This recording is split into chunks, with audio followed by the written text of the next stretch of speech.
Hey guys, it's Nicole Eaton with the Rock Your Soul book and podcast, and I am so excited to be here with my friend Mike Metcalf. Hi, Mike. Hey, Nicole. How's it going? It's going pretty good. Yeah. Yeah, I'm not working on much sleep, but I don't know. I don't feel tired, so I'm gonna take that as a win. Mike has a new baby in the house, so he's still here on a Monday. So I'm happy for that. Mike, can you tell everybody just a little bit about you and what you do? Okay, so I guess professionally, I've been working in like the NASCAR industry, so coaching and training pit crews. I played football in college, so and like everybody that plays football, you want to play professionally. So I started working and training, and the guy that I ended up training with, I had a workout in Indianapolis for a bunch of NFL and different scouts. And the guy that I ended up training with ended up getting hired by a race team to take over and run all their pit crews. And it was about the time where it used to just be the mechanics that pitted the race cars. Yeah. And they kind of made this, just like everybody kind of evolves, and like, let's get like athletes to do this stuff, and then times just started falling and falling and falling. So I was kind of on the earlier end of that. Some of these guys that we have now, and even a couple women, I don't know if I could compete with them if I got in right now, but I got in early. So I started as just like this developmental, trying to learn about racing, trying to learn pit stops. I started as a tire carrier and kind of a backup gas man.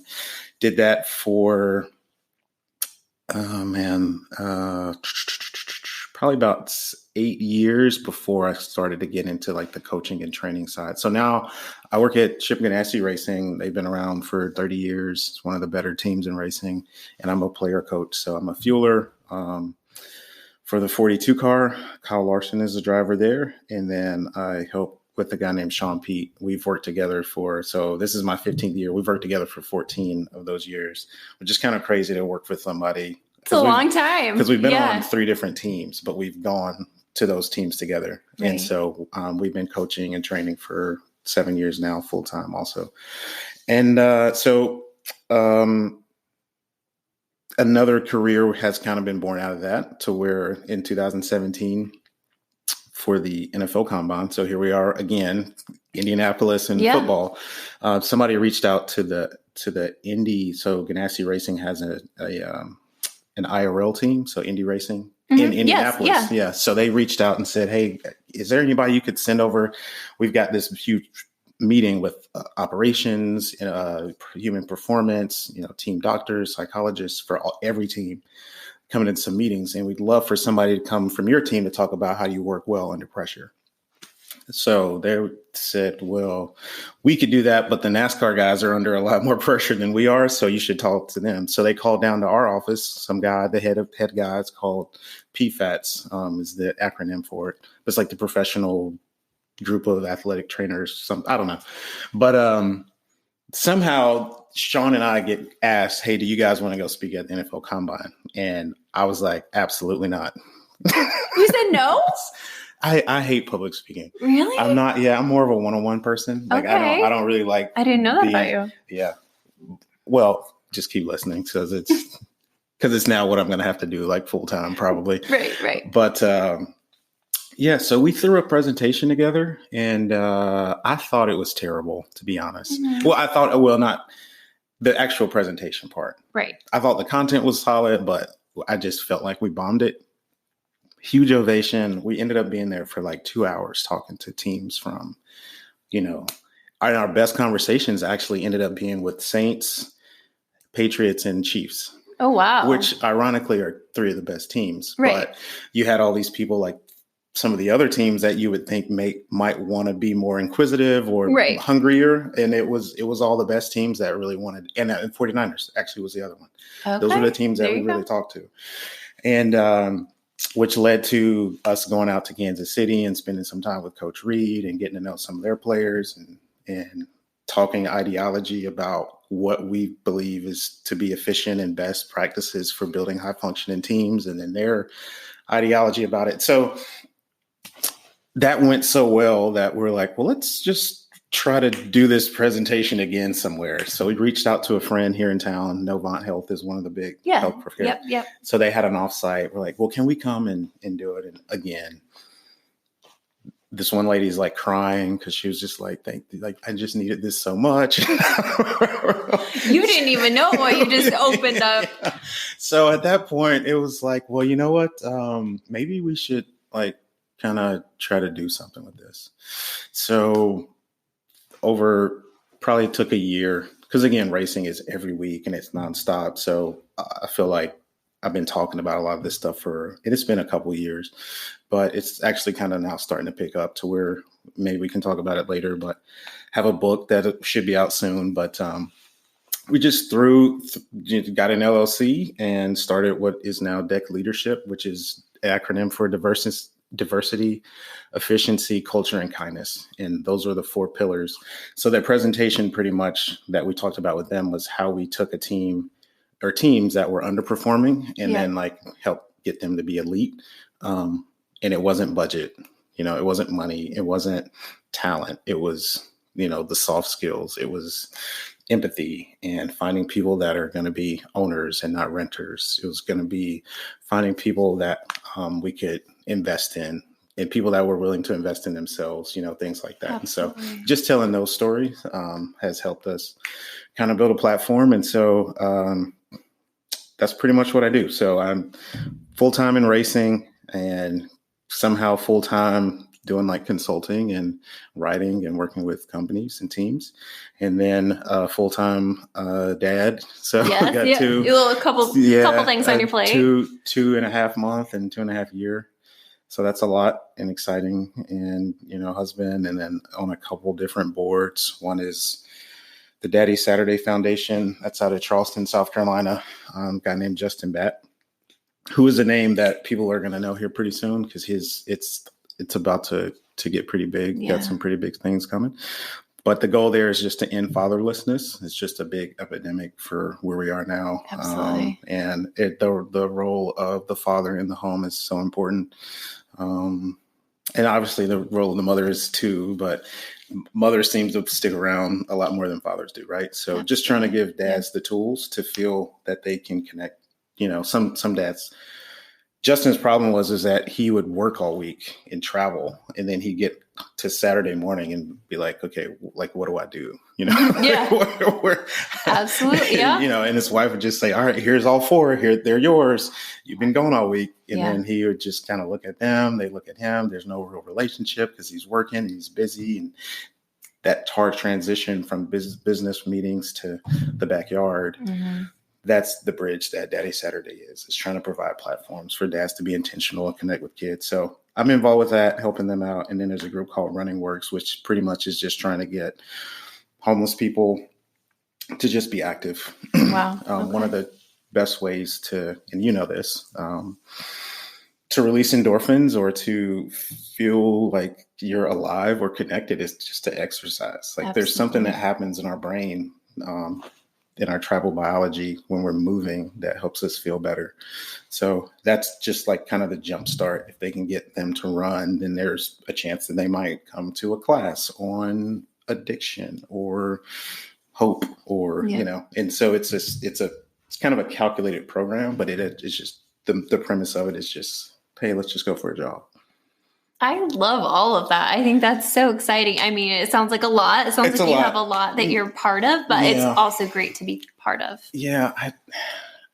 So how do you find balance is a great question. So committing to a lot of things is awesome, but how do you personally meet yourself halfway? Yeah, I'm not great at that, to be honest. Okay, it kind of goes in seasons where kind of like a seesaw. Mm-hmm. I think the goal for me is just always keep the seesaw moving. If it's even, I don't know that I enjoy that. If it's down on one end and up on the other, say I'm spending a ton of time with the family, but I'm not really connected into some of the things that really truly bring me fulfillment and feeling like I'm making the world a better place, then that's not good. Absolutely. And then I don't want to do the opposite of that, where I'm out just pouring myself into everything and everybody, but I'm absent at home either. So I think the goal for me is just to not really achieve a balance, but just to continuously be doing something that is fueling all of the things. Obviously, my wife would probably prefer for me to not have so much going on. But I can't help it. Yeah. Like the first month of our child being born, I just was like, all right, I'm not doing anything. I'm just going to be home. I'm all in on babies and diapers and all that. And I was so miserable. Like, I don't know. I think it's just not like my calling to just be like a stay-at-home dad. I think there's a really great book called Girls Stop Apologizing. Uh-huh. It's female-oriented, so I guarantee you haven't read it, but it's by Rachel Hollis. Okay. And she talks a lot about purpose and knowing by feeling through yourself what your purpose is, and knowing that you can have things in your life that are valuable, that you value, that you love, but aren't your purpose. So if you pour all your energy into that, then you're missing your purpose. So I think you can, I love that you're kind of talking about balance as a seesaw, just because there is no right or wrong way to do it, but it's about how do I feel while I'm doing all of it. Yeah. She sounds like a smart lady. Yeah, she is. She is. One of the things you were talking about before we started off was just that the world is kind of in this space where we've gotten accustomed to hating Mondays. Yeah. And I don't know, can we go back into that conversation? Because I was just like, oh wait, we're not recording yet. That's so good. That's so good. And for us, it started with the fact that most heart attacks in the U.S. happen on Monday mornings. And I know somebody that has been through this recently, healthy, early 30s. And the only contributor to that is just stress from work. And kind of to your point, like lack of purpose, lack of fulfillment. And it's because people hate their jobs. And 2/3 of people don't find fulfillment in the work that they do, and would consider themselves disengaged from the work that they do. I think it's 60% of people would trust a random stranger over their boss. Wow. Yes, these are real numbers. The U.S. has, I think it takes the next 2, 3, and 4 nations combined to equal the amount of antidepressants that we're on, So all of this to me speaks to some kind of model that's just not functioning. Yeah. And I think we're trying to medicate it. We're trying to out caffeinate it. We're trying to out, Instagram it and tell our highlight, our little sizzle reels of life. But the documentaries of what our lives are like are actually like kind of falling apart in a lot of ways. So a part of what we're trying to do in this book is try to help, create a movement that ends that kind of, so the acronym DEC is, and it kind of flows. So diversity to me is an important word, but I think people don't use it as largely as they can. They we talk about it in the book, if you have a lot with, a couple white Mustangs, a couple black ones, a couple, with like some supercharged turbos, and there's some red ones and some yellow ones and some, is that diversity? No, it's just a lot of different colored Mustangs. Right. Like we need trucks and trains and boats, and we need different thought processes. We need people that don't look like us. We need to find experiences that are different than ours. And so through that process, you can be more efficient in the way you interact with people. And it can create more meaningful interactions. And that can lead to cultures which have environments that are, they say if looking at a plant right here, if a plant's broken, you don't fix the plant, you fix the environment the plant's in. Yes. You give it sunlight or water or soil, like nutrients. And so a lot of these systems that we have work related are kind of built upon cultures that they support. And so, brighter diversity, brighter efficiency, brighter culture. But the thing that binds all of it is kindness. And I think a lot of it is just that we have to learn how to be kind to ourselves. If we're plants, we need to make sure we're watering ourselves, that we're giving ourselves enough sunlight, that we're finding, even if you can't do it at work, there's still a volunteer. Everyone's been touched by something, right? Yeah. Whether that's drunk driving or, cancer or something, yes. Alcoholism, something. there's something out there for everyone that they can press into that can bring them some fulfillment. So even if you can't get it from work, you can still find it. Right. And then resting and being healthier and making, choices. I was in a really interesting conversation with a guy named John Perrin. He's head of talent acquisition for Meritor, which is a massive company. And he's talking about the difference between goals and standards and saying that goals are like New Year's resolutions. Right. And everybody has goals. Our race team is goal this year is to win 8 races and to win the championship. But everybody has that same goal. But standards are actually how you get these things achieved. Yes. Because standards are things that's like, this is what goals are, what we want to do, but standards is how we're going to get there. And then the why that's deeper behind it. And so I think we just need to have like higher standards for how we care for ourselves. And then when we can do that, I think the ability to be able to care for others will start showing up, and we won't step on people to get an office window. We won't make budget cuts just so we can make investors happy, things like that. So we're just trying to like start some conversations. And I know that because of our platform, just with the network that we have in racing, but in sports, just with teams that we've worked with, and then just some business leaders, especially locally. Hopefully we can start a conversation and people start thinking about some of this stuff a little differently. I love that. And I think it's really interesting because we're almost brought up in a culture. It's very funny because we weren't sure if we were going to record today. So I kind of wrote down some stuff to record on my own. Okay. It's 100% in line with what we're talking about. It was really talking about how do I know like when it's time for me to change something? Mm-hmm. And it's just that based on comfortableness in your soul, that feeling of being so drained, you don't even have a real good reason because you slept good last night. It's like your soul's constantly guiding you and telling you, you got to do better for yourself. Mm-hmm. And it's those standards that you make. And I call them for me, they're called the non-negotiables, the things that I'm not willing to flex on when it comes to, I work out every morning. I meditate every morning. I do a little letter to the universe just little things that I need to be my best so that I can come into my job. I can come into my kids, I can come into these meetings and be 100% authentically myself, show up, give my energy. But it's so vital that you create something for yourself. That you create some sort of kindness practice or even just compassion practice. Because we all have those like really, big critics in our heads telling us how bad we jacked something up. Sure. Yeah. It's, we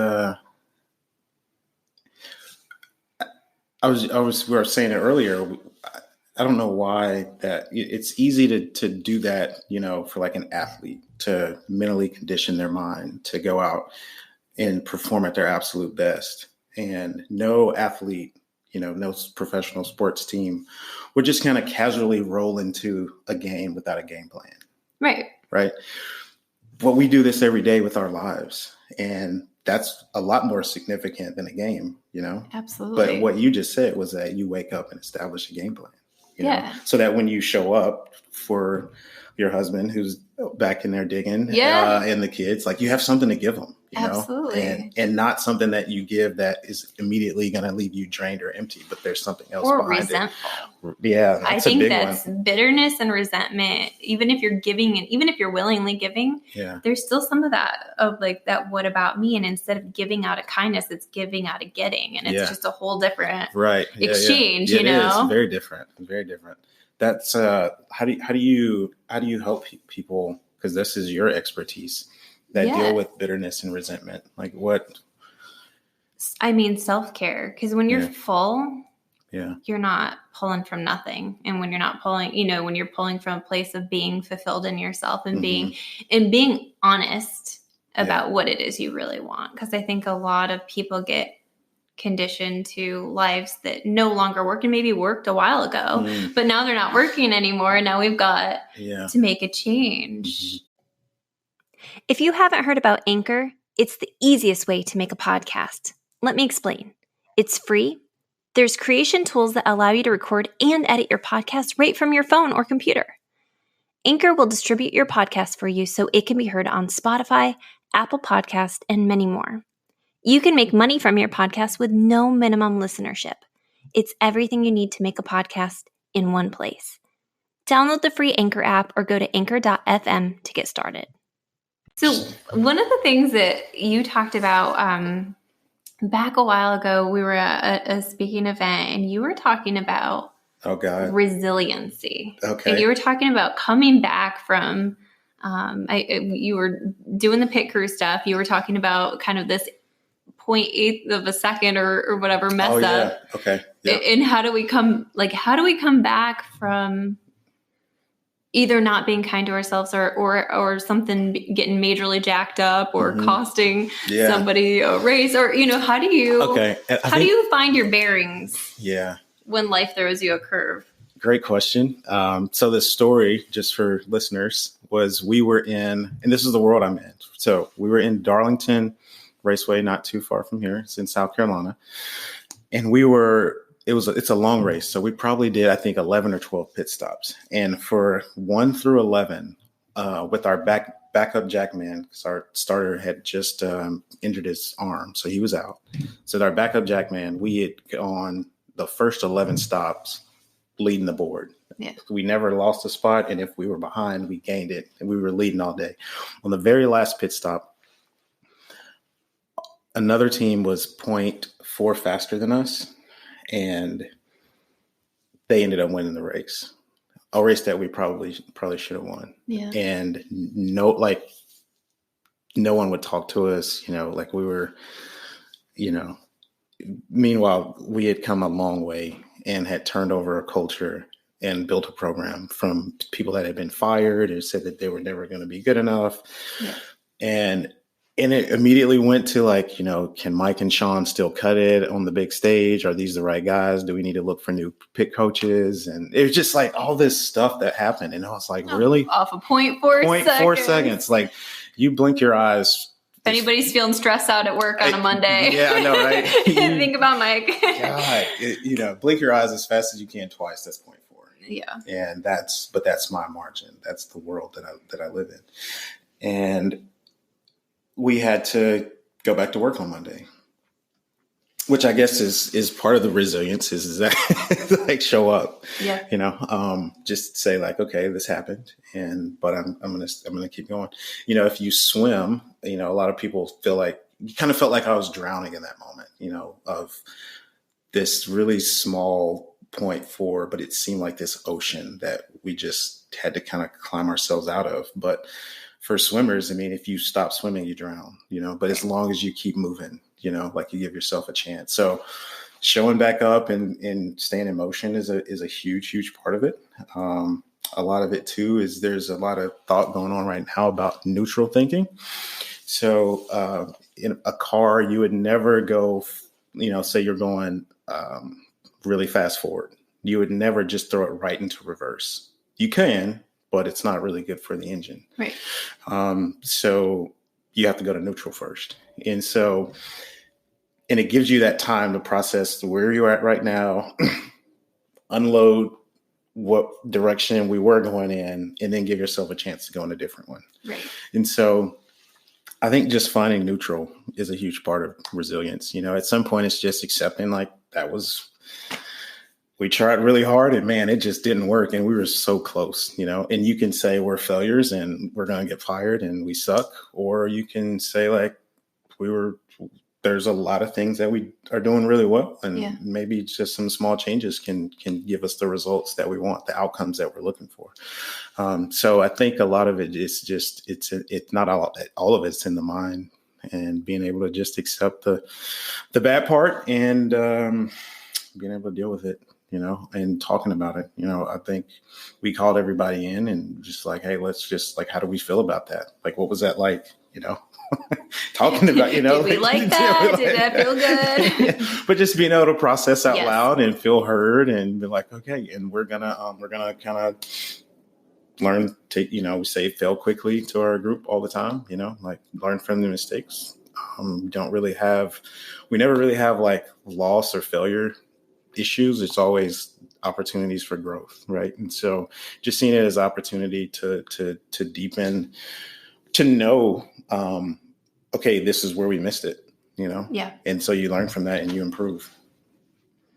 I love all of that. And I think I think neutral is a really underused idea. Yeah. Because I think finding, and I once read somewhere that the frequency of our like energy, our personal energy, our soul is not overly positive and it's not overly negative. It's actually neutral. So when you're neutral, you're actually in your home, in your center. Yeah. You're more easily and more capable of finding your center. I think you're right. Yeah. I think that makes a lot of sense. And you're able to be in the moment. Yeah. Which is not something that anyone is good at nowadays. Driving down the street the other day, I saw a group of kids. I'm pretty sure we're about the same age, that were at a bus stop, and all of them were just looking down at their phones. Yes. All of them. It was like 10 of them. And I was just like, oh my God, I used to have so much fun at the bus stop because you get to see your friends and you're playing and picking on each other's outfits and talking about homework or sports or what you're going to do the next day or laughing at something from the next day. And everyone was on their phones. And I was just like, oh my goodness, this is crazy. But then you see it all the time where something, a concert or you're at a bar or a sporting event, everyone's like trying to record and like they're trying to capture the moment and then kind of miss it sometimes. And I'm guilty of it. Oh, totally. I'm completely guilty of it. I'm conscious of it, but I'm still guilty of it. I haven't totally kicked that habit. And sometimes I know I'm like, I should really just put my phone down and just enjoy this song. Yeah. Because that's going to be honestly the best way for me to remember it, not me going back and looking at it on video. Because I can see what happened, but I can't feel it like I can right now. Feeling into the moment gives you access to joy. Yes. You can't access joy. I mean, you can access smaller amounts of joy through memory, but you can't access joy in the same depth as you can in person. You can't feel into that same energy. And I think you can't really connect with people. I have such a hard time when I've gone places and people are just kind of half on their phone and half with me. It drives me nuts. So like, hard. We? It's like, I can go back home and then you can just text me or call me because that's what we're doing now, But it's, I think what you just said was an important part of it is I think that there's a huge difference between joy and happiness. Yes. And, happiness just kind of tends to, I don't know, it's like a mister on a hot summer day, right? Like it works for like that little bit. Yeah. And it cools you for a minute in the moment, but then it kind of doesn't really, it's not like an ice bath or air conditioning or, what I mean? Well, and I think too, like I always connect happiness with external. Yeah. And with being in the present moment, it's the fulfillment that comes from the connection or the fulfillment that comes from the experience that makes you feel alive. That's joy. And that's sustainable. That's something you can sustain when you're fully connected into your person. Yeah. Like that's why I love to work out because it doesn't matter what I was thinking about earlier. Yeah. I'm just physically, my soul, my body are in one spot. I'm whole 100% there. Yeah. And that is just such a great reset to start off your day being totally in your body. Yeah. Like just being totally present in that moment. It's so good. It is. There's a guy that started to kind of mentor me a little bit. I met him through the church I go to, and his big thing is win the morning. Yes. And a lot of it is and we talk about this in our book. A chapter is called Arrival Mindset. Yeah. I like that. How you show up, when you put your hand on the door handle, like, what are you telling yourself? Like what narrative is going in your head? What playlist is playing? Is it sad songs from yesterday, or is it something that's, optimistic, or is it neutral? Is it just like my hand's on the door, Yeah. But all of that matters, as we go through our day and go through our life. But going back to win the morning, I think what you're saying is what Tyler's saying, and what so many people that have figured out is that if you can get on a good trajectory and kind of feed yourself, feed your soul, feed your spirit and your heart early, man, it carries a long way, but a lot of people are kind of chasing the day, and that's kind of dangerous, I think too, and I will say it was way harder when my kids were little to do this. Like I was up all night. I did not want to wake up at 5 to create me time. Sure.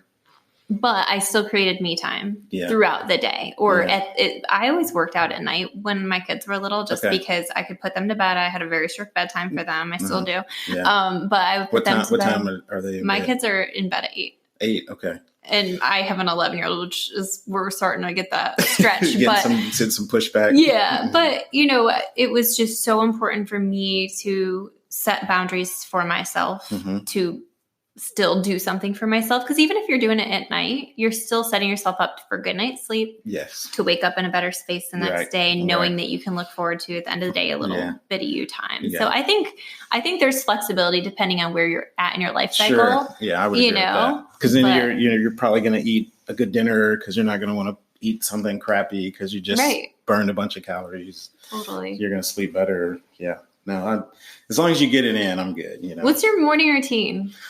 Do you have one yet? Are you setting one up? What do you want to include in it? If it's it's changing right now with the 2-month-old. Yeah. It used to just be that I would just get up and I have a playlist that I listen to in the morning. It's just like a couple of different songs. It's changed in the last week or so, but it used to be about like 4 or 5 songs that I would listen to every morning. Yeah. And I've done this for years. The same songs every morning, but there's songs that I know that I like. Yeah. One of them is like, Let's Go. So it's like, all right, let's do this, all right, sleep time's over. And like, there's a new day, a new moment to be present in. So let's go and embrace that. And there's this, do you Spotify? Yes. They did like the decades, like the songs that you listen to the most. Mine was it's off the it's so ridiculous, but it's off the Last Samurai soundtrack. It's just called a Small Measure of Peace, and it's by Hans Zimmer. It's just instrumental. It's just like violin. Okay. So super peaceful, relaxing. But that's always the song that I ended on. And I would just pray during that. Yeah. And like my faith is an important part. So there's always a scripture that I'll read, and then I'll just spend time praying, meditating, and just trying to like engage mind, body, spirit. Somewhere between first song and last song, I would stretch and just kind of like try to wake up my body. Yeah.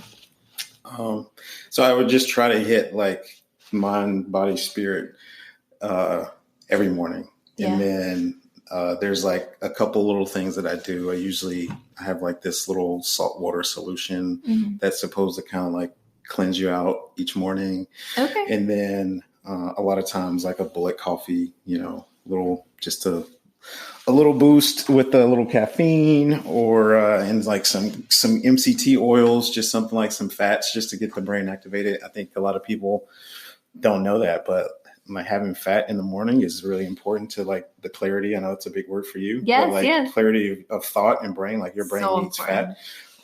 So getting that in early is good. Mm-hmm. And so usually after that, I'm ready to roll. I feel like I can take on anything.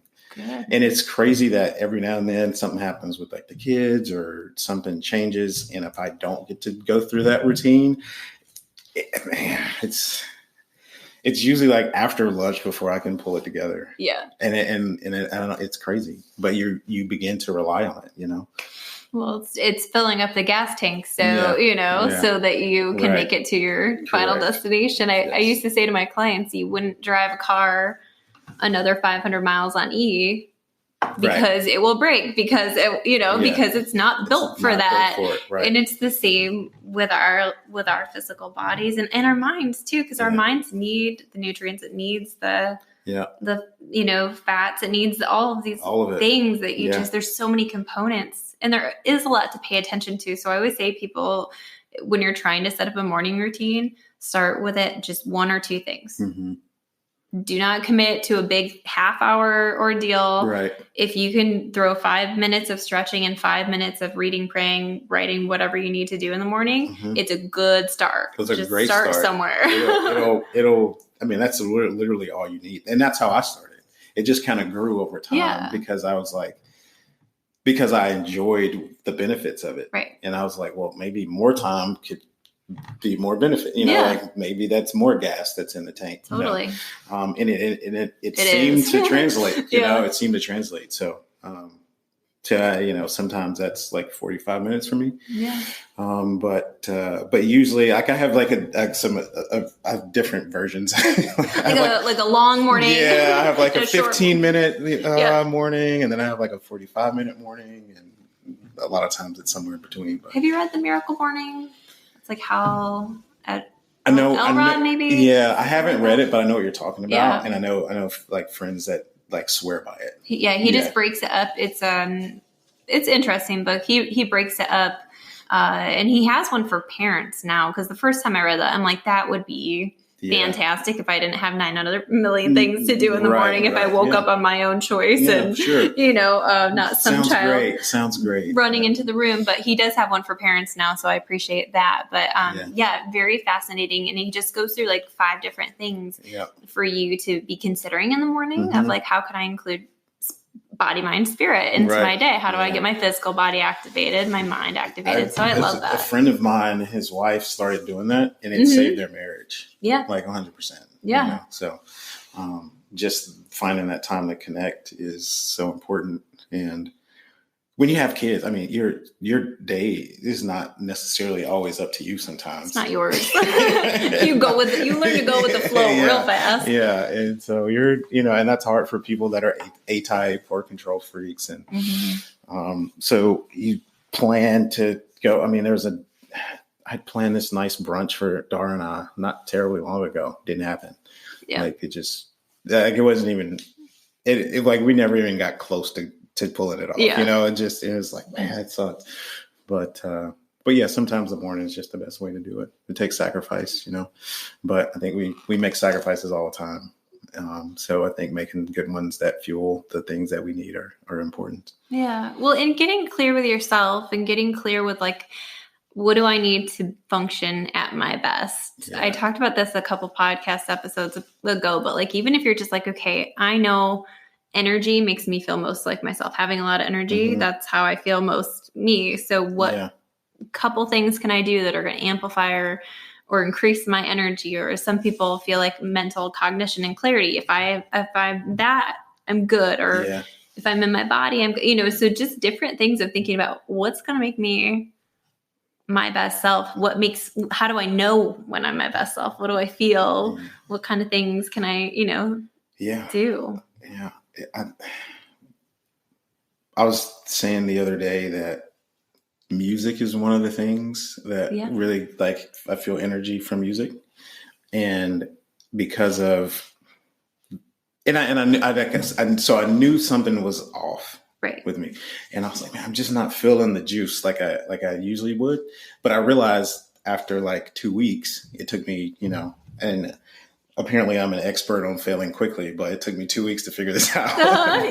That because of number 2, and then just all the different things that I'm doing, I was using all my time in the car to make phone calls, to set up appointments or like respond to things. Yeah. And that's usually the time where I would just I'm that guy, like when you pull up to the stop sign or stoplight and you look over and there's just somebody just like jamming, doing like that. Yes. That's me. But that gives me, I'm expending energy, but it gives me energy too. Same. Right. So I get charged up, gets me fired up, and whatever I go into, like, I'm really excited about it. But I would hop in the car and I'm just on the phone, and some of these, you never know with these conversations or what people are going to dump on you. And then now I'm home and it's like, oh, okay.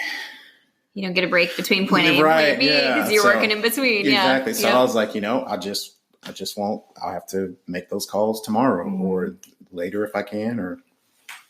But yeah, it's important to find those things that feel you and go back to them. Yeah. Yeah. No, and I think too. I love that you've kind of stop making phone calls in the car, though, because I think those personal boundaries of saying, I need 10 minutes to myself. Yeah. I need to rock out in the car. And that's okay for me to need that. And I always say, if you don't have 10 minutes in your day for yourself, you're doing it wrong. Oh, like you have to create it. You have to ask for it. You have to set up those boundaries and expectations that you're worth 10 minutes of your day. Mm-hmm. Right. Yeah, that's important. Yeah. I was, I couldn't figure out how to do it, but I was So I was reading this book, It Takes What It Takes. It's Trevor Mowat. It's Russell Wilson's quarterback, his mental conditioning coach. So, and he's probably like knocking on the door of guru status at this point, just for his ability to get people to visualize an outcome and then do it. Yeah. You know, it's just, that's a beautiful skill set to be able to have. Right. Yeah. So I'm like reading, like super jealous of this guy, but, I completely forgot my point. It was something about, his dad was like his dad ran the National Council for Self-Esteem and was like a self-help guy, like back in the like 60s, 70s. So he kind of grew up and then we kind of grew into it, and then it's just taking it to the next level, which is really cool. But one of the things he doesn't do is he doesn't listen to country music. He doesn't watch the news. That any outlet that can create negativity or fear, he's like, no, can't do it. Yeah. It's like, just will not do it. Eliminate. So he's eliminated like complete genres of music just because he doesn't want the idea of something like somebody's dog dying or truck breaking down in his thought process. You know, and he's like super, super passionate about it. And he was like, you know, the person that speaks to me the most is me. Absolutely. Right. Yeah. So if my phone calls to myself, so I actually was like trying to figure out how I could, because when I call my number, it goes straight to voicemail. Right. Yeah. But I'm trying You're not there right now. So. No. So I'm trying to figure out how to get it to actually ring so that I can talk to myself in the morning. Yeah. And say like, you know, whatever I need. Right. Like I don't have to reach out for something outlandish. Generally speaking, for the pit crews that we worked with that ended up being incredible and winning races and things like that, we didn't have to go out and recruit new people. We just had to figure out how to get what was already inside of the people that we had out, you know? And so complete story that probably doesn't need to be a part of this, but some friends went on a group vacation, like to the beach, you know, some island resort somewhere last year. And one of the guys was... I knew one of the ladies that was going, and I kind of know most of the group, but really tight with her, but not all the other guys. But one of the guys really liked her, but then found out that she had been seeing one of the other friends in the group. Oh, okay. And so I think he like turned a corner and found maybe they were making out or something like that, and it kind of like, you know, took him back. Yeah, and it hurt his feelings, they're all, you know, it's an island resort. So everybody's hammered at this point anyway. But he writes a note to himself. And I found this fascinating. And pretty much said like, hey, just remember, you know, him and her making out. You're awesome. Don't forget, you're awesome. Yeah.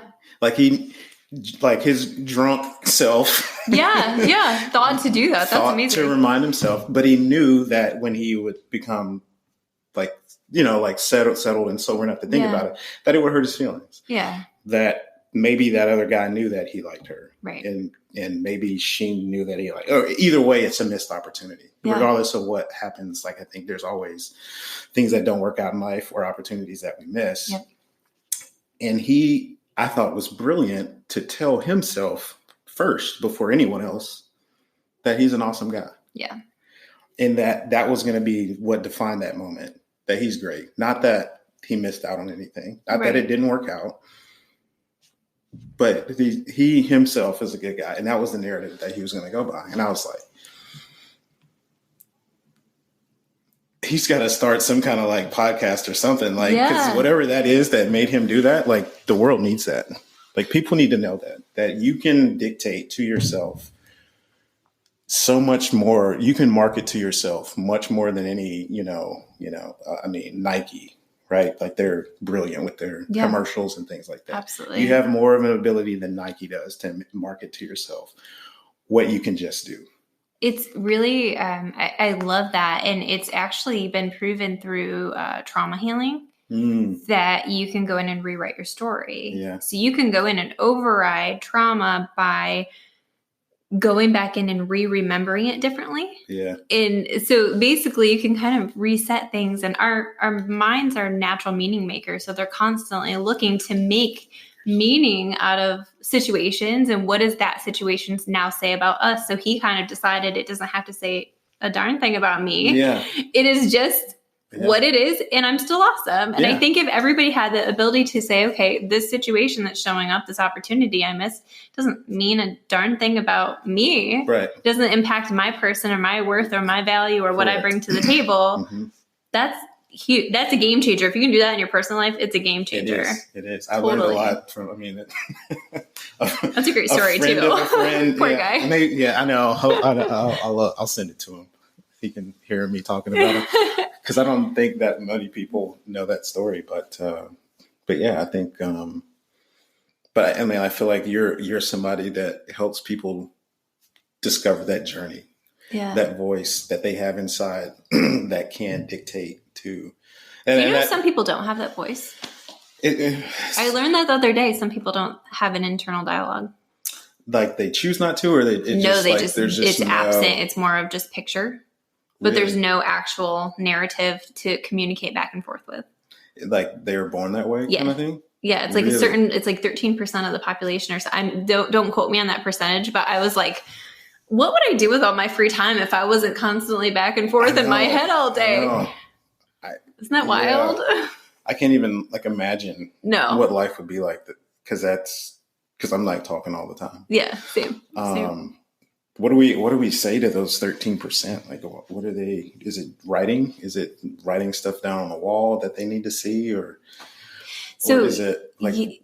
Yeah, it sounds like they process completely externally. So if they're going to process something, it either has to be out loud, or with a therapist, or with writing it down, or whatever the case might be. But it doesn't exist as a process. They just can't process it until it's external. But I just think that's, again, because I'm so the constant. It's always going, right? Yeah. Like I have to prepare myself to shut my brain off at night sometimes, just to go to sleep. Otherwise, it's just thoughts. Hypnosis, good meditation going. Obviously, it would be horrible. We talked about marketing if I didn't say that 12-second culture is going to be out soon. So that'll be fun. Some really cool, I think, topics, I think that the title that diversity isn't, it's checkered flags are black and white, not diversity, and then failing quickly, arrival mindset, proving people right. We talk so much about positivity, and that proving people wrong is like going on your dream vacation and then inviting somebody that has never believed in you or hates you along with you on that vacation. You would never do that. Right. But that's what we do all the time. You know, we bring people along for this journey, and we're like, I'm going to show them. And it's like, don't use that energy for them. Use it for the people that are believing in you. Right. Fuel them, because that's actually going to help you, Absolutely. Stories about kindness and, efficiency for us is power equals work over time. So trying to be powerful with our work in the shortest amount of time, so just I think the books are great. I cannot wait to get my hands on it. I just got to peek at the cover. It looks so awesome, and I'm so excited for you. Just to wrap it up, what advice would you give anybody listening who is they're knowing they need to change their life in some way, or they just know something's got to be different, or they want to be better? What advice would you give? Yeah. We talked a little bit about it, but the narrative that the playlist that you have going on in your head is really important. So what language you dictate to yourself, how you speak, if you want to make changes, then you either need to start something or stop something. If you want to make changes, there's two choices, starting or stopping. And then you can outline what you need to stop, what you need to start. And then kind of build on it from there and start writing it down, so that if it's, say it's losing weight, right? That's an easy one. And then something that a lot of people want to do.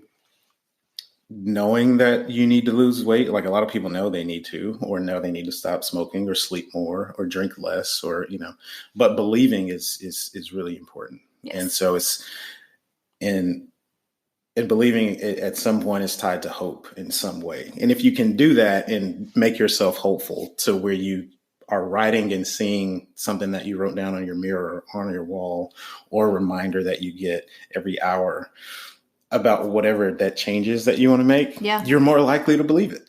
Absolutely. And then your actions are more likely to follow it. And then it becomes less about what you need to do and then more about what you just can't. You're non-negotiable, right. Kind of what we talked about earlier. Yeah. And so I think a lot of it just comes down to mindset. And I think people see that word and they're like, "Ooh, I'm not like, I'm not Mike Krzyzewski, I'm not some of these great thinkers that I can do that." But we all have that. We're all born with that ability to make choices. Absolutely. And if we can start winning choices, one better choice today and maybe two and then maybe three, and you'll look back on a month and say, wow, like I made a lot of progress. And I really didn't even have to do anything. It was just that I had to think differently. Consciousness. You had to think about it. Yeah, being conscious. And I was listening to this sermon earlier about the guy was talking about vertigo, and it's when everything in the room is moving. Okay. And saying like, it seems like that's life for a lot of people. Like a lot of things are moving around us and we kind of feel out of place. And one of the things that you need to do is just introduce something stable into the room.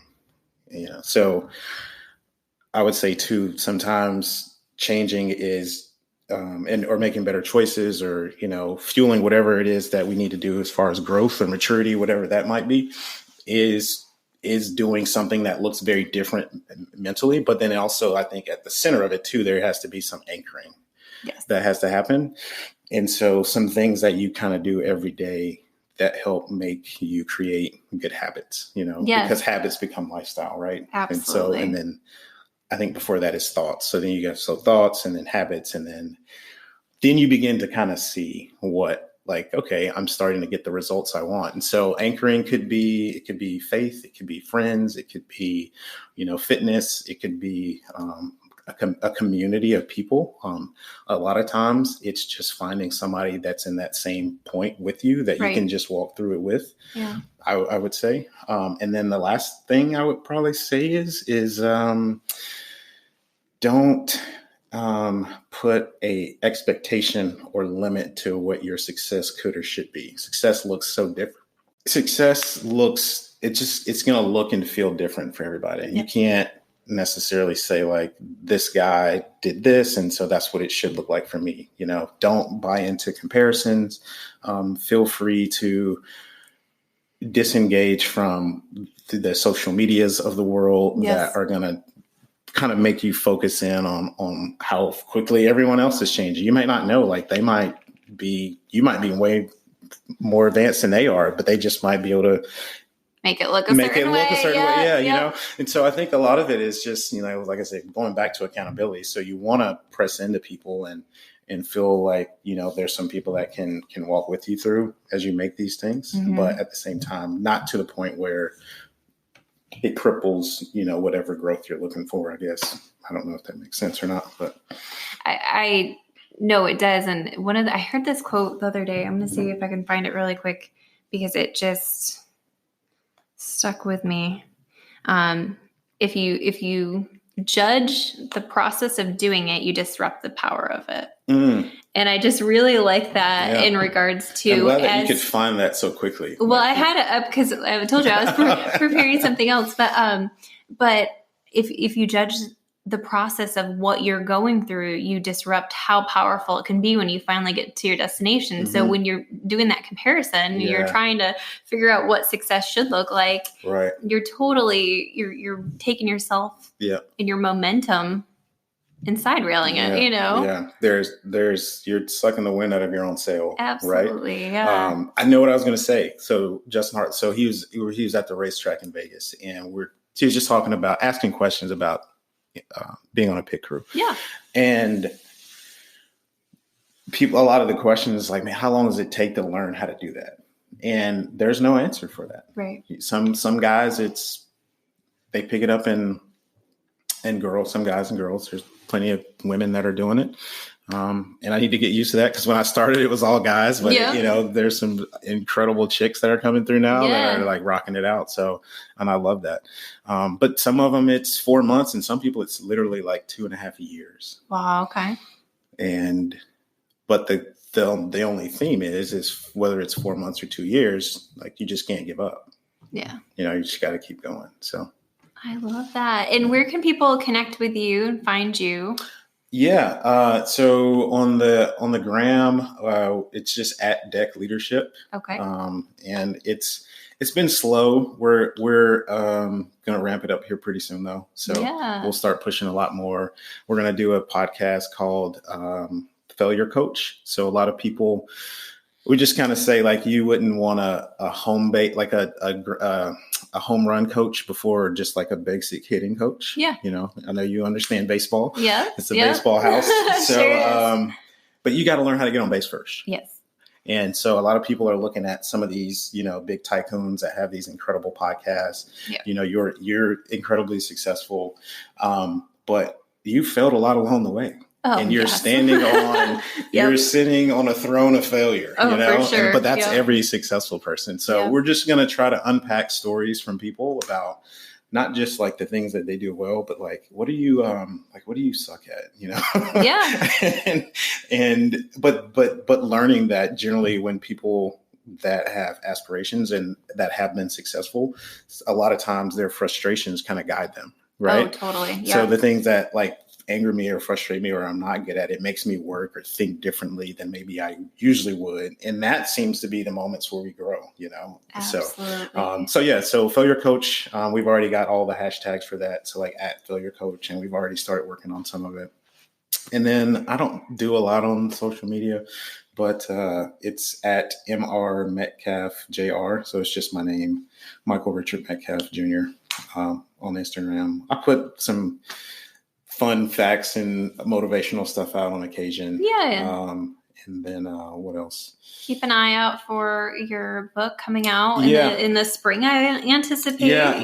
It we actually should be going to print mid-March. So sweet. Okay. So it'll be out. And then my email is just mike@deckleadership.com. If anybody's listening and like, he's a cool dude. Yeah, just wants to connect or say I shouldn't do any more podcasts. Like that's fine too. I accept negative feedback.